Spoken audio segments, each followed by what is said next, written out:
Hi everybody, welcome to our masterclasses for 2019. DPN successfully held a number of masterclasses in 2018 and I had the privilege of hosting Ed Chan from Chan & Naylor.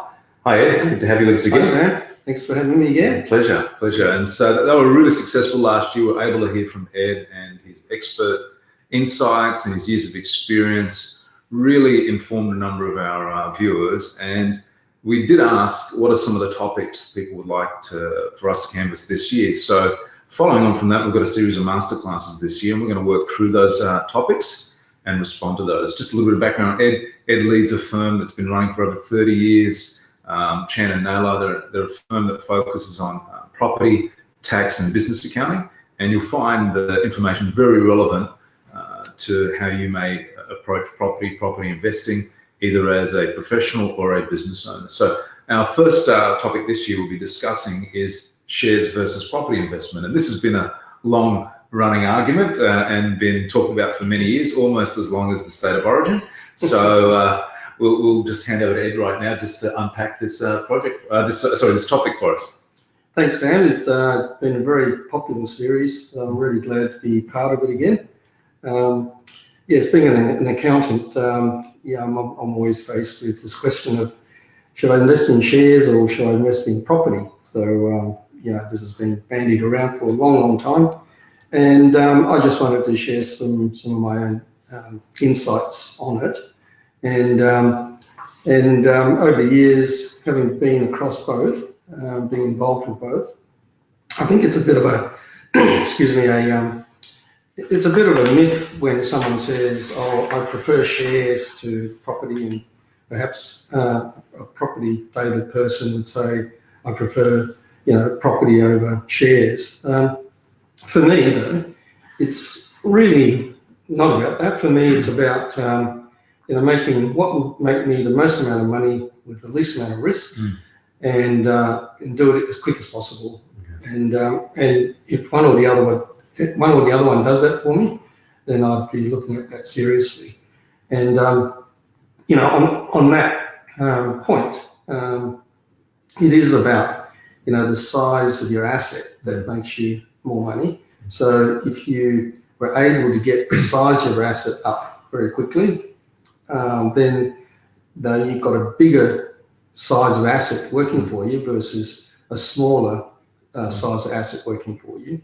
And unfortunately or fortunately for both sides, the one that gets you the bigger size of the asset very quickly is a property, because you can actually borrow against property, and the banks are prepared to lend you a lot more against the security of a property than against the security of a portfolio of shares. So just like in a lot of our masterclasses last year, it's not purely just looking at the asset itself, but again, structuring, we talked about whose name you hold assets in, all of those things, all those factors around the asset can actually make a big difference. So purely just comparing assets side by side is not the right question.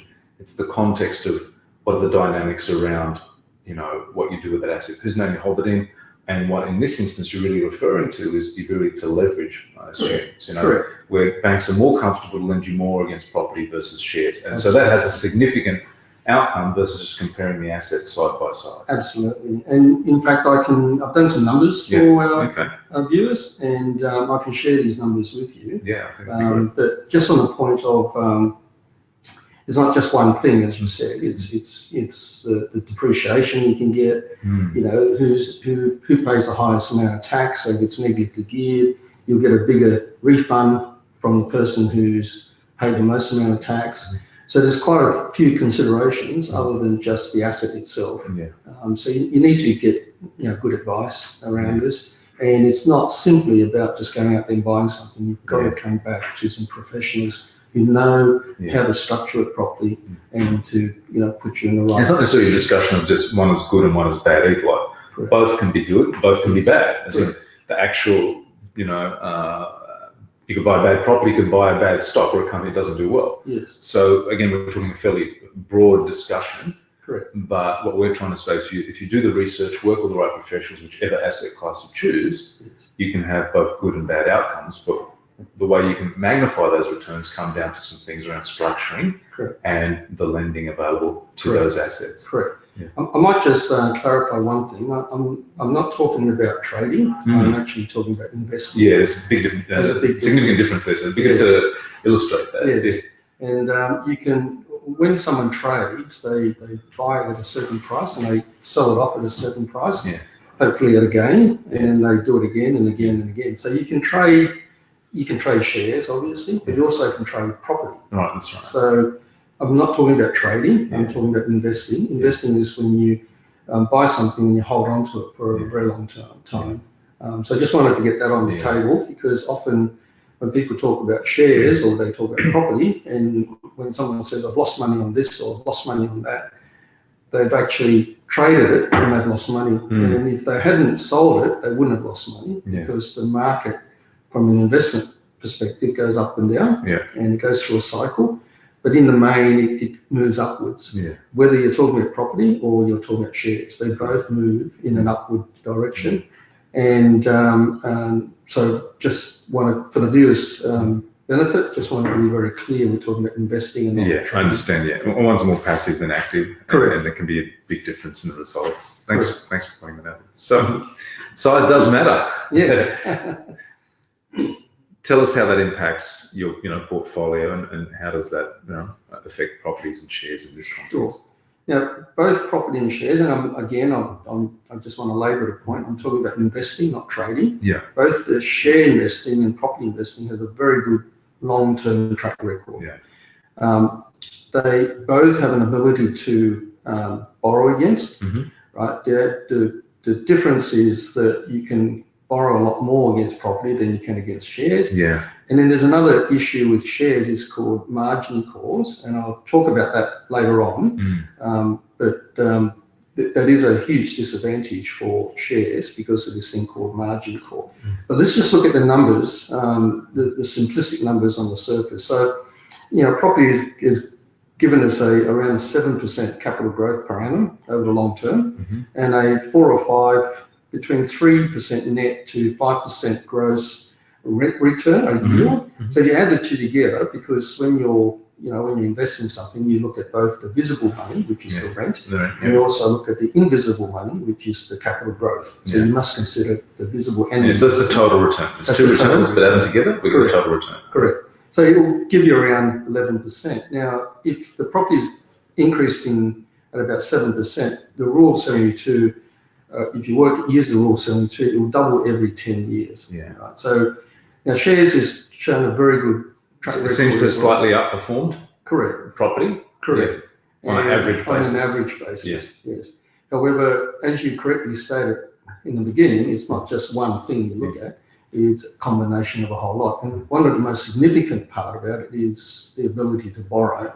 And I might just flip across to the next slide. Does that illustrate? So if you just looked at this slide here, you would basically say, well, shares outdo property over the long term on a percentage basis. Correct. But this next factor that you're going to show us can affect the outcome considerably. Changes it completely. And let's just look at the numbers. And being an accountant, Sam, sorry, I love numbers. It's fine. But numbers are honest. It'd be a problem if you didn't. So.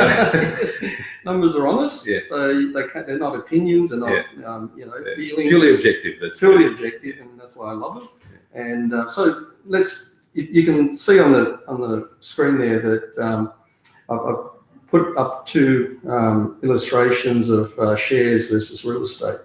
And we start off with 200,000. So let's say you had 200,000 to invest, whether you borrowed it or you just had cash and you were looking at investing. So you have a choice of putting your 200,000 into shares or putting your $200,000 into real estate. But in the spirit of trying to get your asset base high, fast, quickly, then if you were to try and borrow against the share portfolio, in general, they'll only lend you around 50% loan value ratio to the value of the portfolio. So if you've got 200,000, they'll lend you another 200,000. So they'll match it dollar for dollar. Correct.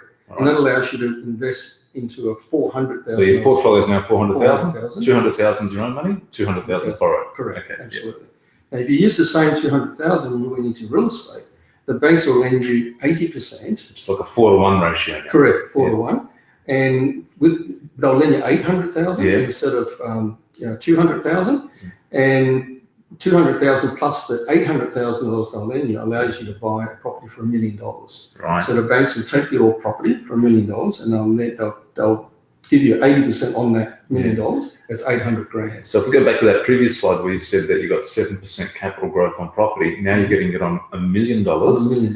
which even though you might get, I think it was 8% on the shares, you're only getting it on 400,000. So this is where property accelerates much further ahead because you're getting growth on 4 times your money instead of just 1 times your money. Correct. Yeah. And in simple terms, if you've got a big asset base working for you versus a small asset base working for you, you're going to make more money with a big asset base working. And a lot of people would have experienced that if they have a home, for example. They've borrowed money to buy the home, they've held the home, sometimes they haven't paid off that mortgage, but all this wealth increase has just been simply by holding that home, that compounding wealth. Correct.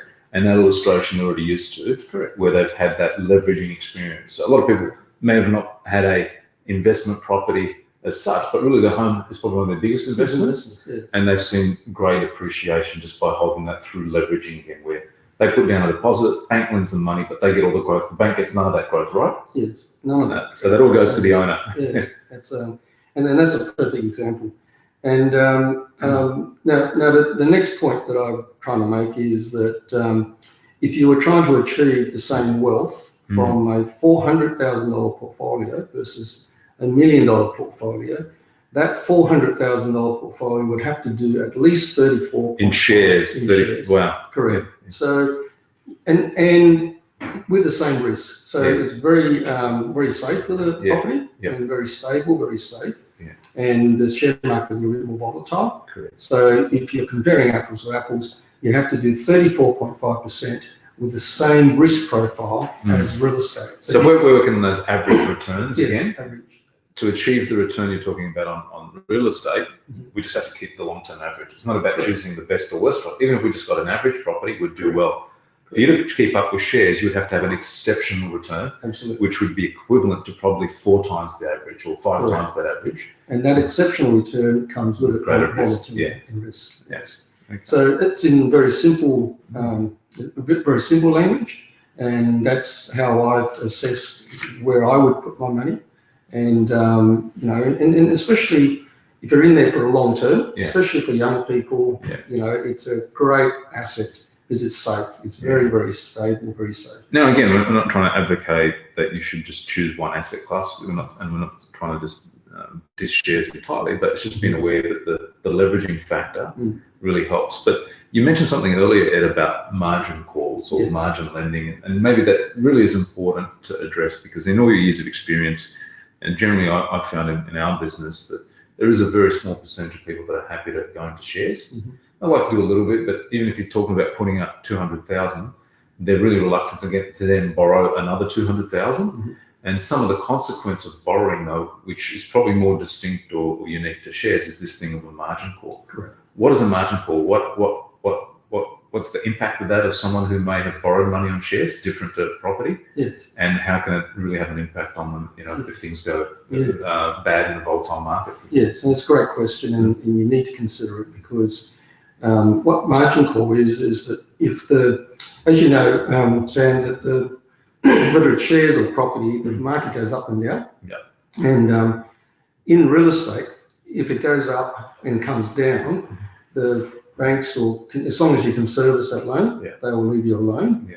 But in shares, if the value of the shares drop below a certain percentage, the banks will call that loan in. So it forces you to sell your assets to pay down the loan when the market's actually dropped. But that again comes down to that lending ratio where banks get uncomfortable that the value of the shares and the loan, that ratio has dropped too far. Correct. That there's a trigger, isn't it? It's usually automatic. It is. And they just start selling shares at the worst time for you. Absolutely. And it's out of your control, and it's the bank's way of protecting themselves. Yeah. However, often it's the best time to buy, not to sell. But there is an opportunity to help there if you're liquid, and that's to do a margin call. You actually top in and buy cash to bring up that ratio back again. Yes, right. Correct. So you just got to be prepared that if there is a correction in the share market, which does happen, and I think during the GFC there's a lot of people that had really leveraged up, particularly some Macquarie bankers in shares, and the share price dropped more than 50%. Yes. and a lot of them didn't have the liquidity to actually put in more cash to stabilize that portfolio. Correct. And it just became a compounding train wreck for them. Correct. And it has nothing to do with your ability to service the loan. Yeah. So you could be servicing the loan comfortably. Yeah. But if the value of your assets have dropped and your loan level still at a certain level, your ratio between the loan to your asset value increases. Correct. And when it goes above the 50%, there's a triggering of the margin call. Yeah. And you just need to have the money. If you don't, you get punished. Correct. So as you said correctly, you said if you had some cash there, you could put it in, pay down some of the loan, keep your loan value ratio at 50%, then you're fine. Yeah. But a lot of people are not prepared for that, and they don't have the cash to put into to pay the loan down. Okay, so the advantage of real estate having a greater leveraging factor, level of safety, generally fits a high percentage of the population's risk profile. Yeah. So if you do look at margin lending on shares, you just need to be aware of that volatility and make sure you always have a buffer to account for it, because shares tend to have a higher probability of much larger swings than property. Yes, generally speaking. Yes, and if you want to see how the banks look at it, because the banks are into risk management, they obviously have assessed the shares as a riskier. Well, even their own shares, isn't that right? Yes, that's they'll right. lend you more on a property than their own shares as exactly a ratio. right. So I think that's a good indicator. Indicative of the outlook on the risk profile of both investments. Brilliant. Look, Ed, thanks a lot. I really appreciate you explaining to us the difference between those two assets and the opportunities based on borrowing and that. So maybe tell us a little bit about Chandler Nova. Sure. Just an accounting firm. We I started as one of the founders. It was back in the late 1986 approximately, and it's been growing and growing over the years, and we've now got 13 offices around Australia, serving clients with property advice, but also preparing their tax returns, creating asset protection strategies and structures around property. And unique to you is this property invested trust. So tell us a little bit about that. Yes, with investing in property, there are all sorts of reasons why you shouldn't invest in the property in your own name. Yeah. Now that's not for everybody. For some people, like if you're in business or from an asset protection point of view, you may not want any assets in your name, and you should use a trust. However, there's lots of downsides to using trust. There's also different types of trusts out there. And they're used for different purposes. And there was never a trust that was purpose-built for property. Yes, you engineered one specifically for property and got it approved by the tax office, is that right? Yes, you got a product ruling through the tax office for it, and it got rid of the vesting date. There's the vesting date for most trusts. 80 years. 80 years, and then it dies, and it triggers capital gains. So for your future generations, the beauty about your trust is that asset can go into perpetuity. Correct. And your kids or your grandkids don't have a big tax problem lowered at the end of that 80 years. So. That's right. Correct. Yeah. Okay. That's really important. I mean, some people think 80 years is a long time, but look, it's already, the year goes so much faster these days as you get older. So 80 years could be quite quick when you talk about generational wealth. So, well, just an example. A few months ago, I had a client in there. He was 60 plus, and he inherited his properties from his father. Wow. And he's in 5 years' time, it's going to run out. It's best, and it's a forced sale there. The government now takes a large chunk of that wealth. Yes. So it shows you the value of, if you're trying to think, multi-generationally, and potentially for people who are building up great portfolios of wealth, they want to give their kids or their grandkids the opportunity not to be forced to sell assets if they don't need to. Yes, correct. Yeah, I think that's great. Look, and you're also a great author. You've written books on how to turn your small business into a great business and how to legally reduce your tax. Yes. But I believe your business partner wrote one about illegally reducing tax. Is that right? No, I'm only joking there. But there's a few books there you've written. And yes, it's small debates around running a small business. Yeah. How to legally reduce your taxes to legally reduce your tax. Because which is the right of every Australian too. Correct. Yeah. Correct. And Wealth for Life is about investing in property and how to invest in property. It's just different ways of doing it. And then I've wrote a book about how to buy a property in your self-managed super fund, Brilliant. which is another topic. Yeah, that's one of those requested things we'll cover another month. So thanks for that, Ed. I really appreciate that. And you can see why we like to partner with Ed. He's very seasoned, very experienced, and very still down to earth to explain concepts. DPN as a firm have been around since 1996, not quite as long as Chan and Allen, but we've have won a number of awards in the fields of property investment and financial services. Our background is from financial planning. We do have a strategic approach when we look at property investment. What we like to do is focus around research, look at the emerging areas, get a lot of data from research houses like Residex, Australian Bureau of Statistics, and what have you.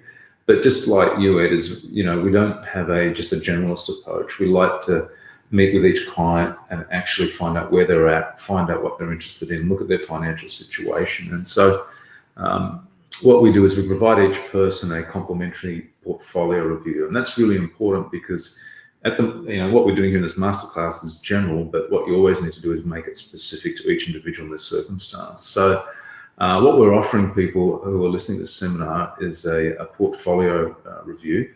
Usually we charge $495 for that, but what we're offering this is a complimentary review where you meet with one of our senior strategists who would spend at least an hour with you to find out what your current portfolio looks like, if you have current investments or if you have nothing, but where you want to go. You might have things like a home, you might have superannuation, or you could be just starting out.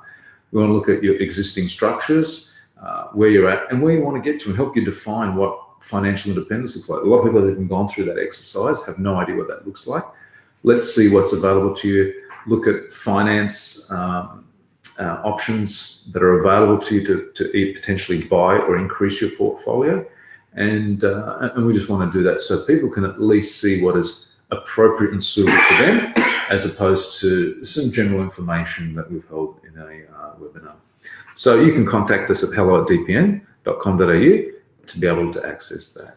So if you need any further information, you contact us here at DPN or Chan Naylor again if you're being concerned about your tax accountants not being aware of what deductions or the correct structures are in place. It's really important to get that advice, particularly if you're spending money, several hundreds of thousands of dollars buying an asset. The errors that can be created by buying the assets in the wrong structure, the wrong name, are tens of thousands, if not hundreds of thousands in the future. So that little bit of extra work and due diligence in the beginning can make a significant difference. So again, I just want to thank everyone for tuning in and listening to us. I hope you've found a lot of value out of our conversation. Stay tuned for some more masterclasses coming in 2019. Thanks, Ed. Appreciate your time. Thanks, Sam. Sorry. It's all right, mate. You want to take some, nobody's friends. Yes. It's good. Perfect. It's good. Good conversation.